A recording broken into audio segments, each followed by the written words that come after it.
చదువుకున్న బిడ్డ, కేసీఆర్ బిడ్డ, కేటీఆర్ చెల్లెలు కల్వకుంట్ల కవితకు ఆస్తిలో భాగం ఇయ్యాల్సి వస్తుందని కష్టాలలో జైలుకు పోయి ఇంటికి వచ్చి నాకు కాస్త సాయం చేయంటే సాయం చెయ్యాల్సి వస్తుందని ఈ కర్కోటకుడు సొంత చెల్లెల్నే ఇంట్లో నుంచి బయటికి గెంటేసిన నీచమైన చరిత్ర తారక రామారావుది కాదా? ఒకసారి మా అక్కల్ని ఆలోచన చేయమంటున్నా. చెడిపోయి పుట్టింటికి పోకూడదని అంటారు పెద్దలు, కానీ ఒకవేళ చెల్లి కష్టాలలో ఉండి ఇంటికి వస్తే వేల కోట్ల రూపాయల ఆస్తి ఉన్నోడు సొంత తొడబుట్టిన చెల్లెలకు సాయం చేయకుండా ఇంట్లో నుంచి గెంటేస్తే కన్న తండ్రి కళ్ళు మూసుకొని పోయినాడా? కన్న తండ్రి ఏమన్నా ధృతరాష్ట్రుడా? కొడుకును పిలిచి సలాకి కాల్చి వాత పెట్టి వంగబెట్టి ఈపుల మీద 4 గుద్ది సగం ఆస్తి బిడ్డకి ఇవ్వాలి కదా, కానీ ఇంట్లోకి వెళ్ళి బయటికి గెంటేసిండు. కానీ నేను మీ అందరినీ సొంత కుటుంబ సభ్యుల్లాగా ఇవాళ చూసుకుంటున్నానా లేదా? అంతెందుకు, ఆనాడు బతుకమ్మ చీరల కమిషన్లు కొట్టేస్తే ఆ ఇచ్చిన చీరలు ఎన్నడన్నా మీరు కట్టుకున్నారా అక్క? బతుకమ్మ చీరలు ఎన్నడన్నా కట్టుకున్నారా? పండుగ నాడైనా ఎన్నడైనా ఏడగట్టిరా చీరలు? పల్లి చేను వేసుకుంటే పందులు రాకుంటుండనికే బెదిరియనికే చేనుల కాడ కట్టిరు. మొక్కజొన్నలు వేసుకుంటే పక్షులు తినకుంటుండనికే వాటిని బెదిరించనికే చీరలు ఆ చీర తీసుకుపోయి కట్టిరు. ఎన్నడన్నా ఒంటి మీద మా ఆడబిడ్డలు కట్టుకుర్రా? మరి ఇవాళ మీ సోదరుడు ఇందిరమ్మ చీరలు ఇస్తే, పాలపిట్ట రంగు చీరలు ఇస్తే వేలాది పాలపిట్టలు ఈ మీటింగులు వచ్చినాడు. మా అక్కలందరూ ఆ చీర కట్టుకొని వచ్చారు. మీ తమ్ముడు పండుగ పూట మీకు పెట్టిన సారే కాదా ఈ చీర? ఈరోజు మీరు ఆశీర్వదించడానికి వచ్చిందంటే ఇంతకంటే నాకు మనసులో ఆనందం ఏముంటుంది? సోదరుడిగా నేను మీకు పెట్టిన చీరను సారె కింద భావించి ఈరోజు వేలాది మంది ఈ చీర కట్టుకొని మీరు ఇక్కడికి వస్తే నా ఆలోచన, మా సీతక్క విధానం ఈరోజు మీకు సహాయంగా నిలబడ్డ వాస్తవం కాదా? ఇదే కాదు, నిరుద్యోగ యువకులను ఇలా రెచ్చగొట్టాలని చూస్తున్నారు. ఉద్యోగ ఉపాధి నోటిఫికేషన్ల గురించి మాట్లాడుతున్నారు. ధర్నాలు నిరసనలు చేయమంటారు. 10 ఏళ్ళు ఉద్యోగాలు ఇయ్యలే. నోటిఫికేషన్లు ఇస్తే ప్రశ్న పత్రాలు బజార్లలో పల్లి బఠానీలలాగా అమ్ముకున్నారు. కోట్ల రూపాయలు సంపాదించుకున్నారు.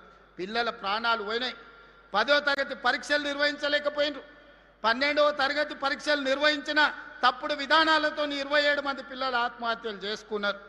ఇక పబ్లిక్ సర్వీస్ కమిషన్ గ్రూప్ 1 పరీక్షలు అయితే 100 కోట్ల రూపాయలు సంపాదించుకోరు.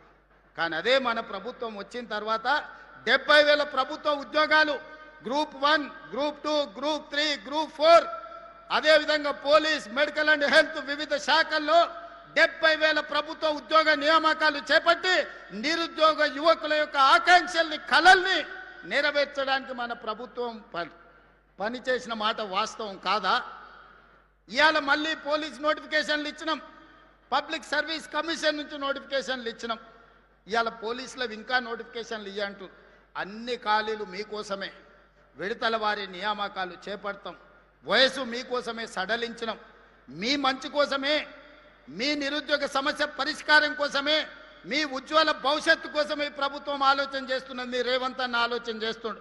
నా కుటుంబంలో ఎవరు ఉద్యోగాల కోసం పోయేది లేదు. ప్రభుత్వంలో మేము కింద మీద చేసేది లేదు. పేదల కోసమే, దళితుల కోసమే, గిరిజనుల కోసమే, మైనారిటీల కోసమే, మహిళల కోసమే ఈ ప్రభుత్వం పనిచేస్తుంది. ప్రభుత్వ ఉద్యోగ నియామకాలు చేపట్టే బాధ్యత నాది. విడతల వారీగా మీకు నియామకాలు చేపడతా, ప్రతి ఖాళీని భర్తీ చేస్తా. ఈరోజు నోటిఫికేషన్లు వచ్చిన పరీక్షలకు మంచిగా ప్రిపేర్ అవ్వండి. మాయ మాటలు వింటిరా మోసపోతారు. ఆనాడు అగ్గిపెట్టెరావు గారు, అఘోరరావు గారు 100 రూపాయలు పెట్టి పెట్రోల్ తెచ్చుకున్నాడు సీసా నిండా. 10 పైసలు అగ్గిపెట్టె తెచ్చుకోలే. రెచ్చగొట్టిండు. అమాయకులైన పిల్లల ఆవేశానికి లోనైనరు. శ్రీకాంతాచారి ఎల్బీ నగర్లో నిలువున తగలబెట్టుకొని తెలంగాణ కోసం ఆత్మ బలిదానం చేసుకున్నాడు.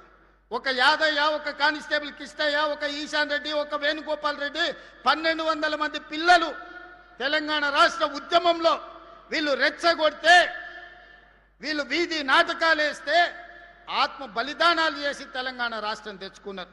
కానీ చంద్రశేఖరరావు గారి కుటుంబంలో ఎవరికన్నా అగ్గిపుల్లంతనన్నా చేతి గాలిందా? ఎవరన్నా కుటుంబం వాళ్ళ బంధువులలో ఎవరన్నా తెలంగాణ కోసం ప్రాణత్యాగం చేసిండ్రా? రెచ్చగొట్టాలే, మంది పిల్లలను సాగు కొట్టాలి, ఆ శవాల పునాదుల మీద అధికారంలోకి రావాలనేదే వాళ్ళ ఆలోచన. మొన్నటికి మొన్న మీడియా మిత్రులు చూసింటారు, తెలంగాణ భవన్లో రక్తదాన కార్యక్రమం పెట్టారు. కాళేశ్వరం గోదావరి నీళ్లు మాకు ఇవ్వండి, మా రక్తం తీసుకోండి అని రక్తదాన కార్యక్రమం పెట్టారు తెలంగాణ భవన్లో. నేను అనుకున్న కనీసం తిన్న కొవ్వు అరుగుతుంది హరీష్ రావుకు కేటీఆర్కు కొంత రక్తం ఇస్తే అనుకున్నా. వాళ్ళ కుటుంబంలో ఒక్కడు కూడా ఇయ్యలే. అమాయకులైన బీఆర్ఎస్ కార్యకర్తలు 100 మంది రక్తం ఇస్తే ప్రైవేట్ హాస్పిటల్లో పోయి కోట్ల రూపాయలకు ఆ రక్తం అమ్ముకున్నారు. ఆనాడు తెలంగాణ రాష్ట్రాన్ని దోపిడీకి పాల్పడుతుంది, 1000 కోట్లు కొల్లగొడుతుంది, అధికారాన్ని మీరే అనుభవిస్తుంది. చివరికి రోజు ప్రతిపక్షంలో ఉంటే మీ కార్యకర్తల రక్తాన్ని కూడా మోసం చేసి తీసుకొని ప్రైవేట్ హాస్పిటల్కి అమ్ముకొని పైసలు సంపాదించుకుంటున్నంటే మీరు మనుషుల, రాక్షసుల, రక్త పిపాసులా అని నేను ఈరోజు వేదిక మీద నుంచి అడుగుతున్నా. ఎందుకు ఇవ్వలేదే కేసీఆర్? ఆయనకు ఆరోగ్యం బాగాలేదనుకుందాం. హరీష్ రావు, కేటీఆర్ పాదయాత్రలు చేస్తాం, గోడలు దుంకుతాం అంటుండ్రు కదా, చుక్క రక్తం కూడా ఎందుకు ఇవ్వలేదు మన రక్తదానంలో అని అడుగుతున్నా. రాజ్యసభ తీసుకున్న సంతోష్రావు ఎందుకు ఇవ్వలేదు? మంత్రి పదవి తీసుకున్న ఎర్రబల్లి దయాకర్ రావు ఎందుకు రక్తం ఇవ్వలేదయా? ఎందుకు ఇవ్వలేదు? వినోద్ రావు ఎందుకు ఇవ్వలేదు? వాళ్ళు మాత్రం ఏమి ఇయ్యరు, సిల్లు గవ్వియ్యరు, సుక్క రక్తం పొట్టివ్వరు. తెలంగాణ ప్రజల సొమ్ము 1000 కోట్లు కొల్లగొడతారు. చివరికి కార్యకర్తల రక్తాన్ని కూడా అమ్ముకునే రక్త పిపాసులు ఈరోజు కేసీఆర్ కుటుంబం అని నేను చెప్పదలుచుకున్నా. అందుకే యువ మిత్రులారా, మీ జీవితాలు నాశనం చేసుకోకండి, మీ ప్రాణాలు త్యాగం చేసుకోకండి, మీ సమయాన్ని వృధా చేసుకోకండి. మీరు ధర్నాలను, నిరసనలను పోతే పోలీసులు ఏవైనా కేసులు పెడితే మీ ఉద్యోగ ఉపాధి అవకాశాలు దెబ్బతింటాయి. ఆనాడు తెలంగాణ ఉద్యమంలో పెట్టిన కేసులు ఈనాటికి మిమ్మల్ని వేటాడుతున్నాయి. అందుకే మీ సోదరుడు మీ రేవంత్ అన్న ఇక్కడ ఉన్నంత కాలం మీ ఉద్యోగ ఉపాధి అవకాశాల కోసం 100% మీకోసం కృషి చేస్తా, మీ సమస్యల్ని పరిష్కరిస్తా అని చెప్పదలుచుకున్నా. ఒక పక్కన రైతుల కోసం, మరో పక్కన మా ఆడబిడ్డల కోసం, ఇంకొక పక్కన నిరుద్యోగ యువకులు, విద్యార్థుల కోసమే ఈ రాష్ట్ర ప్రభుత్వం ఉన్నది. రైతు సంక్షేమం కోసం, రైతుల అభివృద్ధి కోసం, మహిళల అభ్యున్నతి కోసం, నిరుద్యోగ యువకుల ఉద్యోగ ఉపాధి కోసం మన ప్రభుత్వం పనిచేస్తుంది. నిండు మనసుతో మీరు ఆశీర్వదించండి. అదేవిధంగా నిన్న మన వాళ్ళు మాట్లాడి చర్చిద్దాం, సవాలు చేద్దామని శాసనసభలో. మళ్ళీ చెప్తున్న మీడియా మిత్రులారా రాసుకోండి, సెప్టెంబర్లో శాసనసభ సమావేశాలను పెడతాను. నేను ఒక పోలిక నేను మీకు చెప్పదలుచుకున్నా. ఆనాడు చంద్రశేఖరరావు గారు ముఖ్యమంత్రి అయ్యిండు. చంద్రశేఖరరావు గారు ముఖ్యమంత్రి అయితే హరీష్ రావు గారు, తారక రామారావు గారు మంత్రి అయ్యిండ్రు. నేను ముఖ్యమంత్రి అయితే మా సుయితక్క, కొండా సురేఖని మంత్రులను చేసిన నేను. ఆనాడు చంద్రశేఖరరావు ముఖ్యమంత్రి అయితే ఆయన ఎర్రబల్లి దయాకర్రావుని మంత్రిని చేసిండు.